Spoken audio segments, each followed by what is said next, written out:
esa halo de que era un monje y que...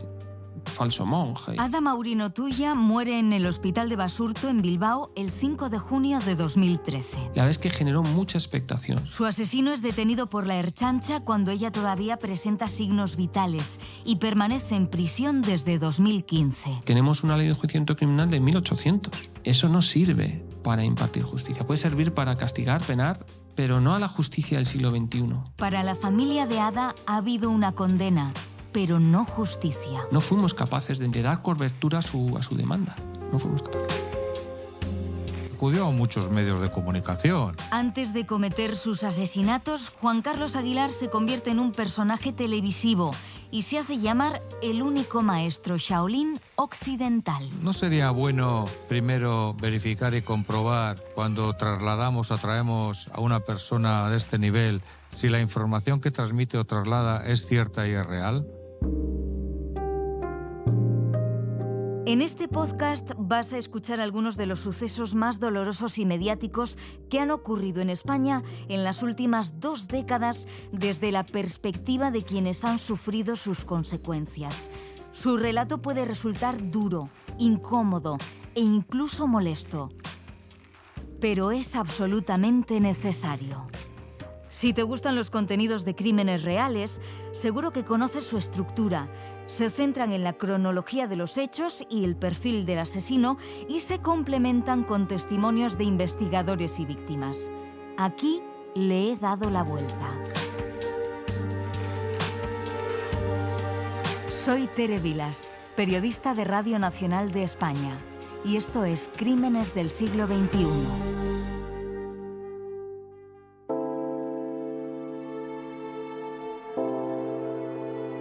Crímenes del siglo XXI. El relato de víctimas e investigadores. Capítulo 1. Bilbao 2013. ¿Dónde está la justicia del siglo XXI?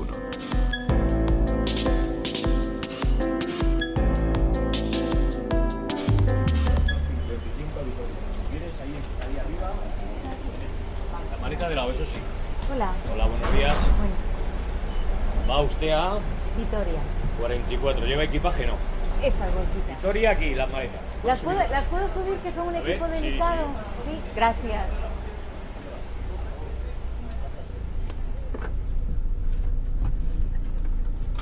Buenos días, en nombre de la compañía Alsa y en mi nombre os damos la bienvenida al servicio de las 11. Grabo este primer capítulo del caso del falso monje Shaolin, Juan Carlos Aguilar, en un fin de semana. Se trata de mi primer viaje fuera de la redacción para este podcast y es la primera ocasión en la que me desplazo a estas ciudades vascas. Madrid-Vitoria, Vitoria-Bilbao, Bilbao-Madrid. Todo entre un viernes y un sábado utilizando autobús y tren. Estación de Vitoria, los pasajeros que continúen no abandonen el autobús, por favor.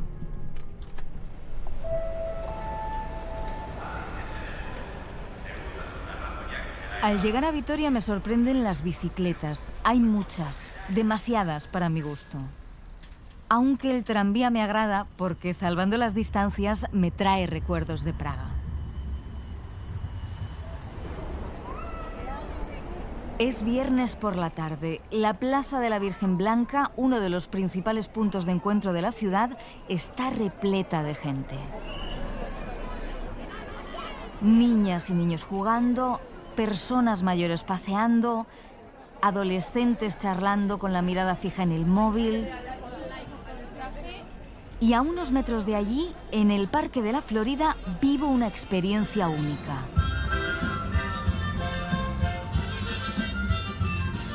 Me encuentro a un grupo de personas que practica danzas tradicionales vascas con música en directo.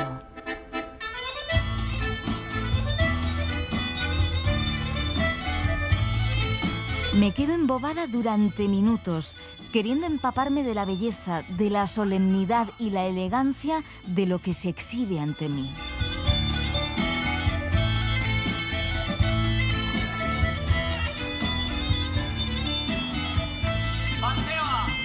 Creo que me resulta tan impactante la viveza de las danzas y el bullir de las calles por el contraste con la conversación tan profunda que acabo de mantener. Antes de reproducirla, déjame que repasemos algunos datos.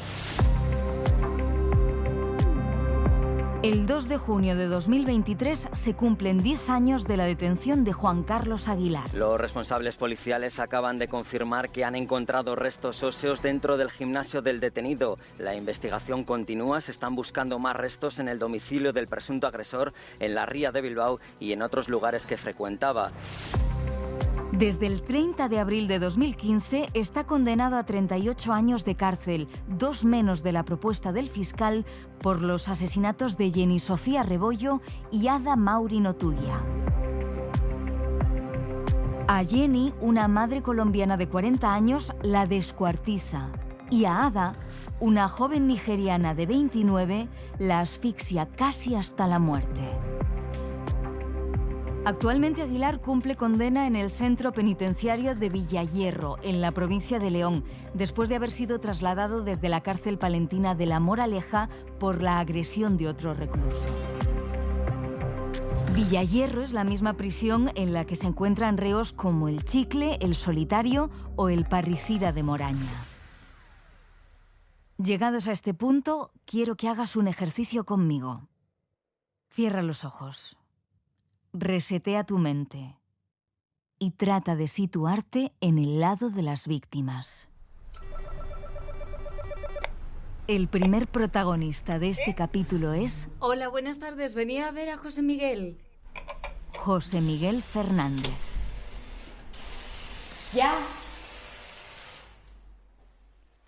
Soy abogado en Vitoria-Gasteiz y aparte soy el delegado de la Asociación Canal Campo Amor. Visito a este abogado de Vitoria en su despacho porque él representa a la familia de Ada, la segunda víctima mortal de Juan Carlos Aguilar.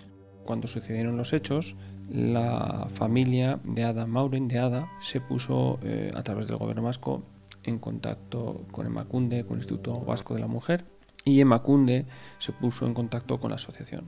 Entonces, la asociación se personó como acusación popular, pero la familia quería un letrado particular que también tuviese experiencia en este tipo de delitos. Entonces la asociación contó conmigo y me dijo que tenían que presentarme a la familia para ver si era factible que yo pudiese trabajar con ellos. Nuestra entrevista está planteada para tocar muchísimos aspectos, así que dedicamos los primeros instantes a ponernos en situación. Bueno, lo que ocurre todo parte de que unas personas que están andando por la calle Máximo Aguirre ven como una mujer chilla y pide socorro, pide auxilio detrás de una verja de una puerta. Es lo que pueden ver y de repente una persona que coge a esa persona y la aparta de la puerta y se la lleva a unas escaleras abajo. Entonces llaman a la Ertzaintza y a partir de ahí se descubre todo. 2 personas. Una de ellas aparece amordazada, maniatada y prácticamente asfixiada. De hecho, agoniza varios días en el hospital de la asfixia. A partir de ahí se localiza unas bolsas de basura con algunos restos y se consigue averiguar que por lo menos 2 personas fueron asesinadas. Y el asesino reconoce que ha estado deshaciéndose de esa primera víctima durante varios días, tirando partes del cuerpo a la ría de Bilbao. Está claro que el perfil que buscaba el asesino era un perfil de persona en exclusión social, que no tuviese muchas defensas, y las 2 tienen el mismo perfil. De los mensajes de teléfono que se tienen, está acreditado que era un consumidor depravado de prostitución y de mujeres, porque nos encontramos que dijeron que habían sido parejas o que incluso seguían siendo parejas de ellas docenas de mujeres, a las cuales trataba como las trataba, ¿no? Quiero que nos presentes a Ada. ¿Cómo era? ¿Cómo vino a España? ¿Qué estaba haciendo antes de que le quitase la vida? Bueno, pues Ada nació en Nigeria. Su padre y su madre son un matrimonio con escasos recursos económicos y ella ve la oportunidad de acceder a Europa. No por las vías legales, es decir, no con un permiso de residencia ni con un permiso. Y aquí se busca la vida, consigue estabilizarse, buscar una vivienda y ganarse la vida como puede. Ejerce la prostitución y los trabajos que pueda acceder y remite dinero a su familia, todo lo que puede. tiene mucho contacto con su familia, telefónico les llama a ella, no les cuenta tampoco qué es lo que está viviendo aquí, es decir, ocultan la miseria que tienen que padecer aquí, y la familia está muy contenta porque creen que su hija está medrando y que obtiene recursos económicos que para ellos son muy, muy, muy elevados. La familia está en Nigeria, está en Lagos, toda la familia, que está compuesta por la madre, el padre y 3 hermanos. Entonces, lo que consiguió el gobierno vasco, una vez que sucedieron los hechos, a través del departamento que tiene de Relaciones Internacionales, traer al padre y a un hermano. Los trajeron en avión porque había que, evidentemente, hacer trámites, gestiones administrativas para el cadáver. Y aprovecharon pues para ponerse en contacto con letrados a través de una asociación de nigerianos de Euskadi y a través de un religioso que me hizo y me sigue haciendo como de portavoz de la familia. Es una familia muy creyente, religiosa, cristiana, y a través de este religioso es el que mantengo el contacto. Ya conoces a Ada y a su familia y cómo establecen contacto con José Miguel Fernández. Ahora nos explica cómo le ha afectado el caso. Bueno, la verdad es que me afectó muchísimo. En primer lugar por la situación, ¿no? Porque a los pocos días que la familia estuvo aquí, hizo otras gestiones, tuvieron que regresar a su país. Y me encontré, evidentemente, que mis clientes pues, estaban en Nigeria, ponerme en contacto con ellos era difícil, porque tenían mala cobertura, el móvil evidentemente nunca tenían saldo, entonces lo hacía todo a través de esta persona. Fue duro porque me peleé más con la justicia que quizás con el asesino, ¿no? Porque el asesino reconoció los hechos. Para atarla, ¿utilizó usted cuerdas o bridas? Sí. ¿Le agredió usted con puñetazos y con patadas? No. ¿Perdone? Sí, reconozco todos los hechos. Y lo único que buscaba es que se le aplicase una eximente o un atenuante, que tenía un tumor en el cerebro que le había afectado y que le hacía hacer cosas raras. Pero había reconocido los hechos, no podía hacer otra cosa. ¿Por qué dices que te peleaste con la justicia? Intentamos ampliar los delitos, los hechos delictivos, es decir, investigar si eran solamente esas 2 víctimas o había habido más víctimas. Según los forenses, la técnica para descuartizar el primer cadáver, el de Jenny Rebollo, era una técnica totalmente profesional. Es decir, que no podía hacer alguien que nunca jamás hubiese hecho eso. Lo cual fue imposible poder ampliar la investigación. Por parte de la justicia, lo único que se quería es, una vez que había reconocido los hechos, pasar página rápido, sentencia y punto. Y eso era en contrario a todo lo que estábamos deseando hacer, ¿no? Ofrecieron un acuerdo, fue el letrado del asesino, era en aquellos momentos uno de los letrados más famosos, penalistas que hay en Euskadi, pero sin embargo no ofrecía nada más que un reconocimiento, una pena que nosotros pedíamos más pena, pero el compromiso de resarcimiento era nulo. La familia había perdido lo que le daba el sustento y lo que realmente estaba pidiendo la familia es volver a tener ese sustento.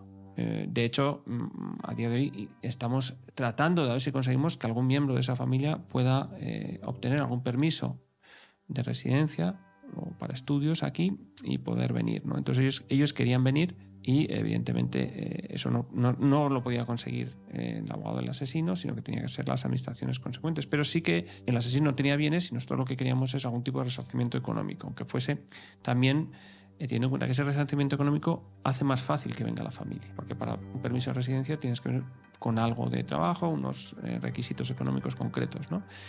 Y me decían que era imposible. Pero en realidad esto último no ha resultado tan imposible, y me explico.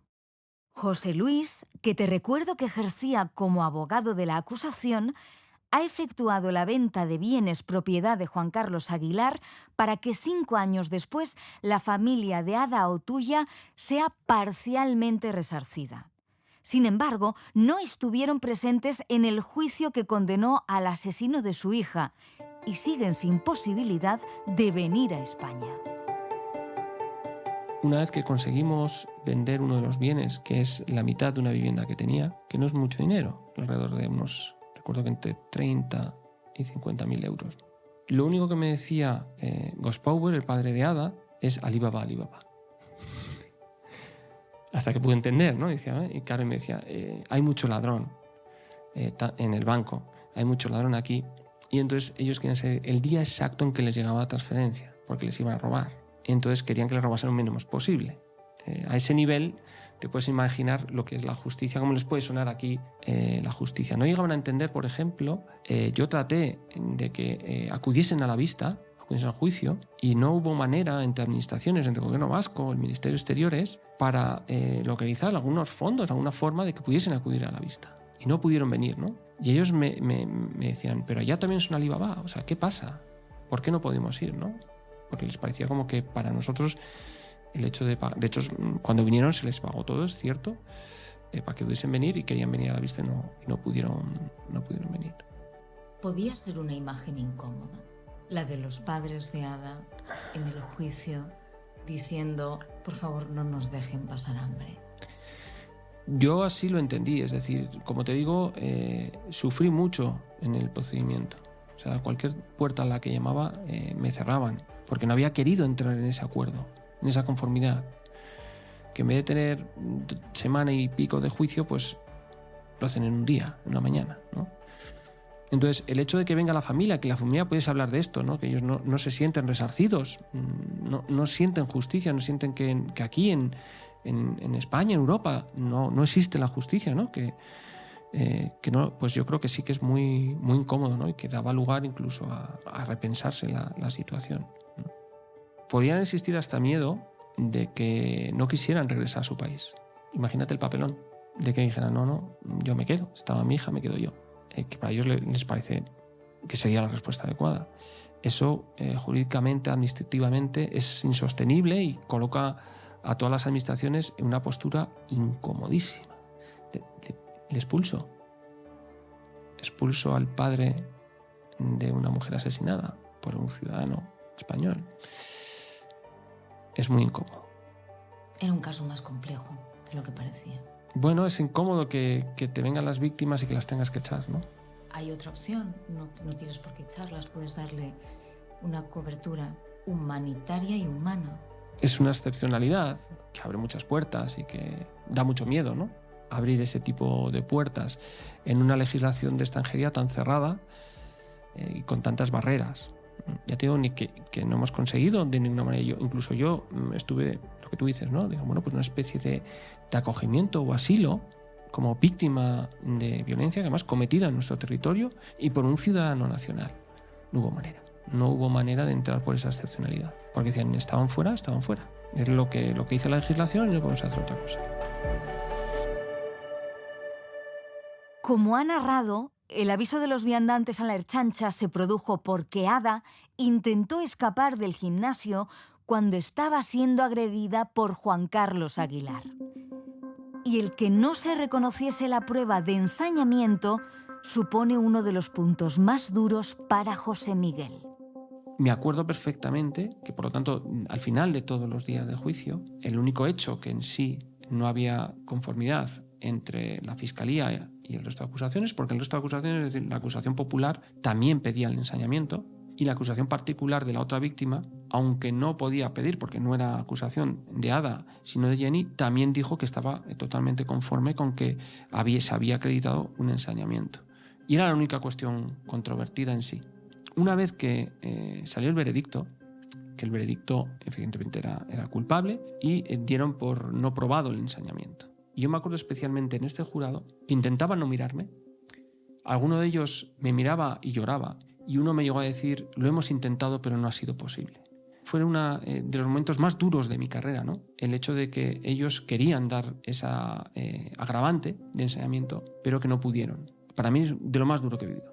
¿Cuál es el argumento para no reconocer? El ensañamiento, sí. El ensañamiento es torturar a una persona, hacerle sufrir más allá de lo que tiene que sufrir. En este caso, si se está produciendo un asesinato, es hacerle sufrir más allá de la finalidad de asesinar. Ada murió asfixiada, con varias bridas en su cuello, varias vueltas de cinta en su cuello y en la boca, ¿no? Dándose la circunstancia de que el asesino se jactaba de poder matar a una persona de más de 40 formas sin dolor. Y así apareció en uno de sus blogs. Años de sensibilidad, de entrenamiento, para conseguir que un objeto de ese tipo no dañe en exceso, mediante años de precisión, de entrenamiento, de adiestramiento. ¿Crees que en algún momento quedó claro que si no hubiese sido por Ada, por lo que peleó Ada, no se habría detenido a Juan Carlos Aguilar? Absolutamente de acuerdo. Si Ada no hubiese peleado, porque lo que sí que sé de Ada, que me dice su familia, es que tenía mucho carácter. De hecho, por eso ella decidió, me voy para Europa. Peleó por estar aquí y peleó por sobrevivir. Y como tú dices, estuvo peleando durante días en el hospital para no morir, agonizando. Si no llegase por ella, evidentemente, no hubiésemos parado. No digo descubierto, te digo parado a Juan Carlos Aguilar. Porque se había crecido. De hecho, no se evitó el asesinato de Ada por milímetros, por centésimas de segundo. Y me explico. En un momento dado, cuando se está deshaciendo de los restos de la primera víctima, se le ocurre quemarla en un bidón, parte de ella. Al quemarla se ve humo y acuden los bomberos. Y los bomberos apagan ese fuego, pero no se dan cuenta de lo que se está quemando. Si se hubiese dado la casualidad de que no estarían tan deshechos los restos o cualquier otra, o que hubiesen llegado antes, o que no se hubiese quemado bien algo, evidentemente ahí se hubiese descubierto. No se descubrió por lo que digo, por milímetros, por centésimas de segundo, y siguió.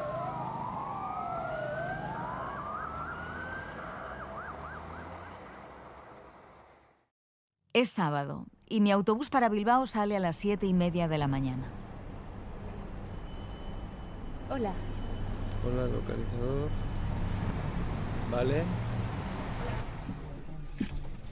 Gracias.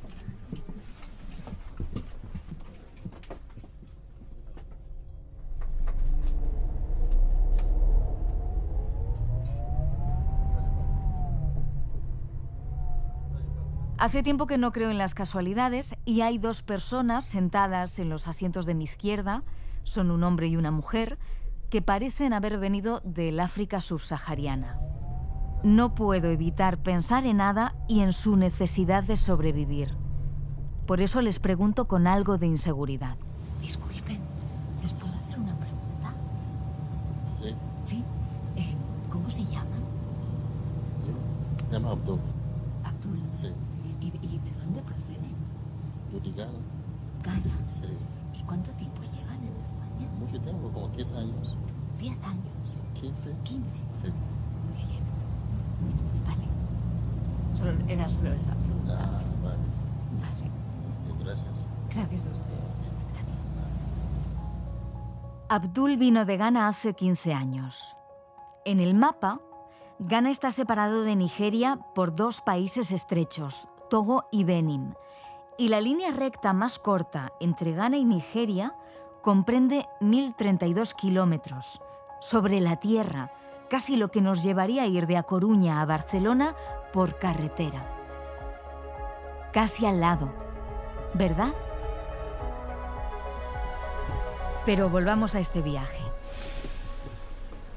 Lo que se tarda en ir de Vitoria a Bilbao por autopista no alcanza ni una hora. ¿Y a qué suena Bilbao? Principalmente suena a los alemanes que hacen cola para entrar en el Guggenheim y a los bilbaínos que toman pinchos en el casco viejo.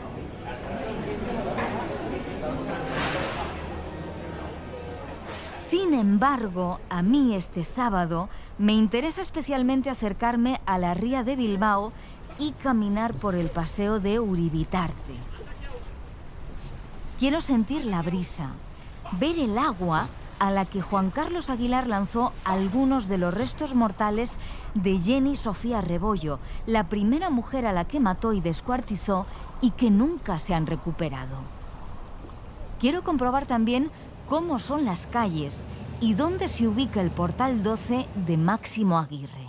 Tuvimos conocimiento del centro de operaciones nuestras, el 112, de que una señora nos avisó de que había una señora sobre esta altura pegando unos golpes en unos barrotes y pidiendo auxilio.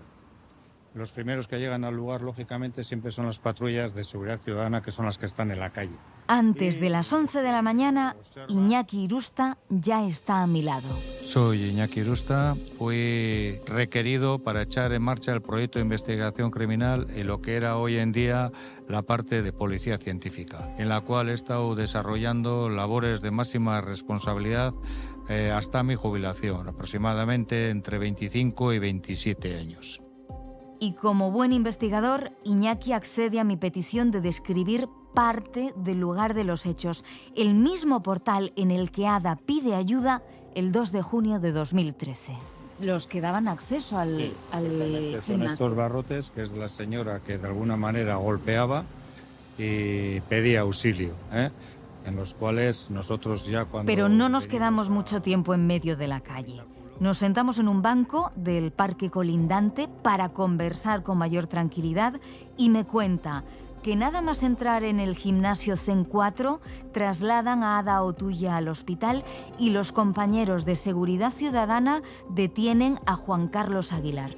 Por su parte, la policía científica se pone a trabajar. Procedemos a realizar lo que es el trabajo en sí de una inspección técnico-ocular en un escenario. Sabíamos que nos iba a llevar mucho tiempo el mismo en el interior por las dimensiones y por lo que no conocíamos lo que nos íbamos a encontrar al mismo. Vimos mucha ropa de mujer, pero a partir de ahí el dato objetivo que teníamos es que había una mujer que habíamos trasladado a un centro hospitalario, pero empezamos a trabajar.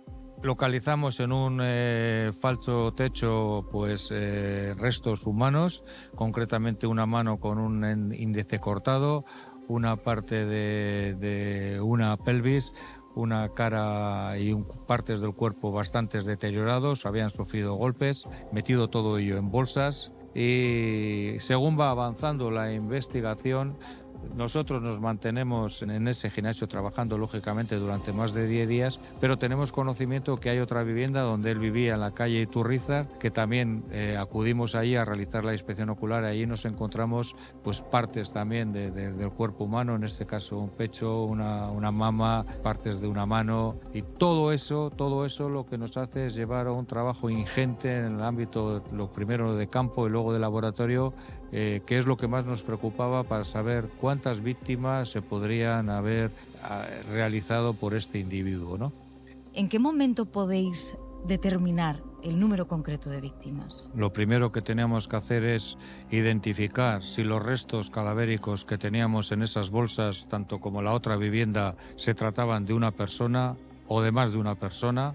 Ahí pudimos identificar a través de las huellas, que es la técnica más rápida, y posteriormente con la confirmación del ADN que se trataba de una mujer, Jenny Sophie Rebollo, pero no sabíamos si todas las prendas que allí había, más las grabaciones que este hombre tenía realizadas a dichas mujeres en diferentes actos y relaciones que él mantenía con las mismas, hubiesen sido asesinadas. Ahí empezamos el trabajo de lo que es de laboratorio. Hoy en día, con las técnicas que hay desde el ámbito de la policía científica, se pueden localizar restos, aún habiendo él pensado que ha lavado de manera perfecta y que ese escenario está impoluto de cara a que en un momento determinado, si acude la policía, no va a localizar nada. Las características del caso provocan que sea frenético. Análisis en el laboratorio, visionado de fotografías, de grabaciones, están ante el primer asesino en serie del área de Vizcaya. Sí, efectivamente, en lo que es la zona de Bilbao de Vizcaya no se tenía conocimiento de ningún asesino en serie. Pues esa alarma que se generó, y sobre todo más a la ciudadanía, porque era un gimnasio en el cual acudía gente de todo el estrato de la sociedad. De día hacía una vida normal, pero luego salía, como digo yo, la fiera o la pieza de caza a la noche a buscar sus víctimas. Tenía como una doble vida, ¿no? Y ahora estamos en un parque y estamos a unos 500, no llega a 500 metros, a 200 metros del Bajo. ¿Esto era así hace 10 años también? Tenemos que tener en cuenta que ahora mismo estamos en una de las zonas más boyantes, pujantes y solventes de Bilbao. Estamos hablando de un gimnasio que lo tenemos aquí céntrico. El gimnasio estaba en una zona estratégica. Está el Museo de Arte justo a nuestro lado. Haciendo una L está el Guggenheim. Ya, pero nunca sabemos dónde acecha, en este caso, el criminal, ¿no? Igual le venía hasta bien este entorno para camuflar toda esa actividad que él desarrollaba de una manera nocturna, ¿no? Imagínate la presión, el cansancio, el desgaste durante la investigación. Todo pasa en unos 10 días. ¿Y cómo se sienten los investigadores? Según iban pasando los días, lógicamente, el cansancio se iba acumulando. Estábamos hablando de cientos y cientos y cientos de evidencias, prendas, todo lo que íbamos obteniendo en el interior del gimnasio. Los primeros días te encuentras con más fuerzas, pero para eso lo que hacíamos era rotar equipos humanos para que después de unas horas se observase ese cansancio y se pudiese realizar la labor de la manera más profesional posible. ¿Qué nos íbamos a encontrar en cada habitáculo de esos que íbamos desmenuzando? No sabíamos si iba a aparecer otra víctima, si iba a aparecer más en restos de cuerpos humanos, no sabíamos qué es lo que nos iba a pasar. Entonces estábamos un poquito con la sorpresa. Vamos a ver qué nos encontramos aquí. Vamos a acceder, vamos a intentar acceder o vamos a romper esta pequeña obra que parece que se ha hecho recientemente porque pudiera ser que hubiese sido utilizado para guardar restos humanos. Entonces la mayor incertidumbre pudiera ser ese. Cada habitáculo que estaba en el interior del mismo, ¿qué nos íbamos a encontrar? Según iban transcurriendo los acontecimientos en la investigación, ¿notabas algo dentro de ti? ¿Vivías algún proceso interno? Bueno, yo en todo momento me gusta trasladar y transmitir tranquilidad. No puedes trasladar y transmitir tensión, nerviosismo y menos a tu equipo humano, que es el que está trabajando allí, porque el objetivo y la prioridad primera era saber cuántas víctimas teníamos en ese escenario.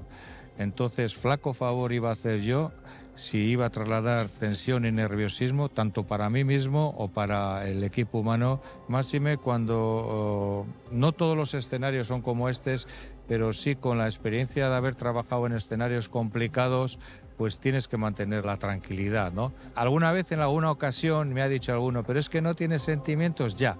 Pero es que aquí lo que prevalece, claro que tengo sentimientos y muchos, lo que prevalece es el ámbito, digamos, profesional y la calificación, que es lo que nos demanda la sociedad.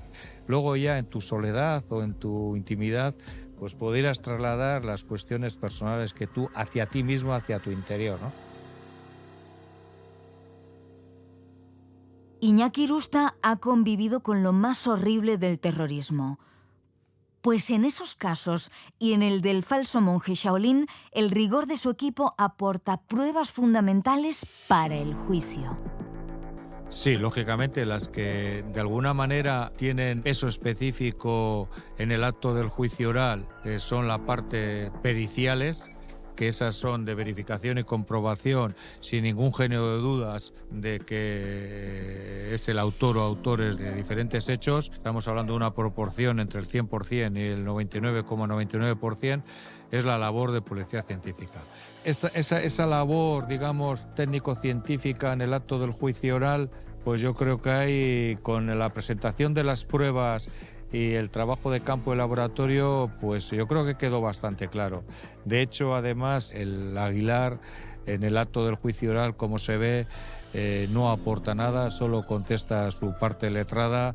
No es que el acusado se haya arrepentido o haya mostrado formalmente una conformidad, que son términos jurídicos distintos. Lo que ha hecho es admitir en ese interrogatorio una serie de hechos a preguntas que le efectúa en concreto el Ministerio Fiscal. O sea, por lo tanto, ahí no hubo una especie de intento de defensa por su parte. Yo creo que lo que intentó es asumir lo que había hecho ante la evidencia de las pruebas y sí que intentó buscar que tenía un problema mediante un tumor cerebral que era falso como su vida misma. Es decir, este hombre pues acudía a todos los centros de los medios de comunicación a contar su libro, pero era un libro hueco, era un libro que no tenía contenido.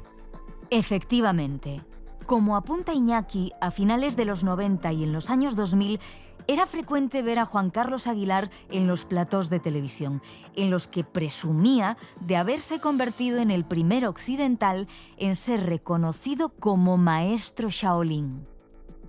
Ahora ha quedado desacreditada esa autobiografía, pero estuvo en Esta noche cruzamos el Mississippi de Telecinco, en El arca secreta de Antena 3 o en Redes de la 2 de Televisión Española.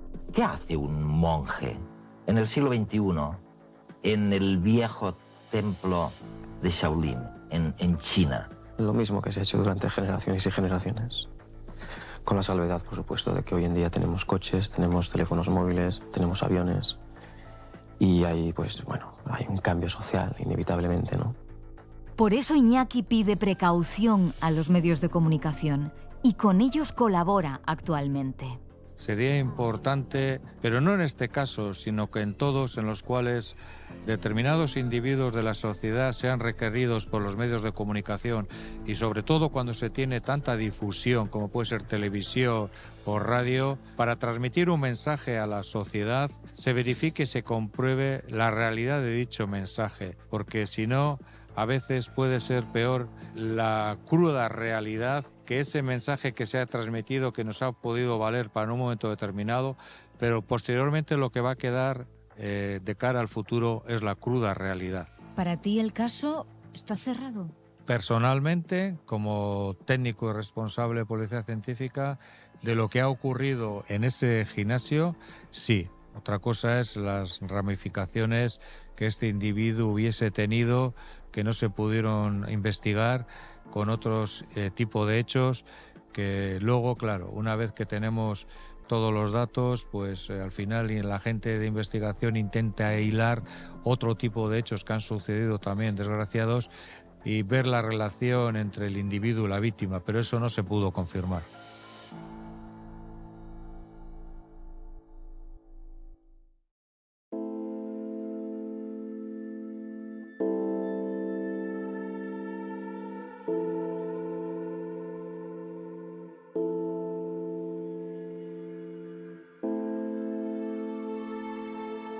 En el próximo capítulo de Crímenes del siglo XXI viajamos a Santiago de Compostela para escuchar el relato de víctimas e investigadores.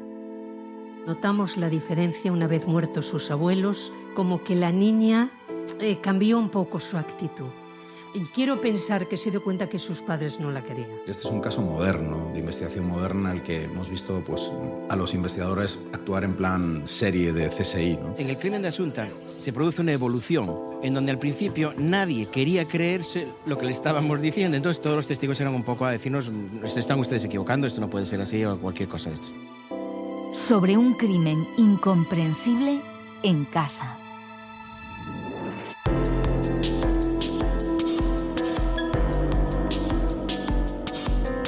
Crímenes del siglo XXI. El relato de víctimas e investigadores es una producción de RTVE Audio. Idea original, guión y dirección, Tere Vilas.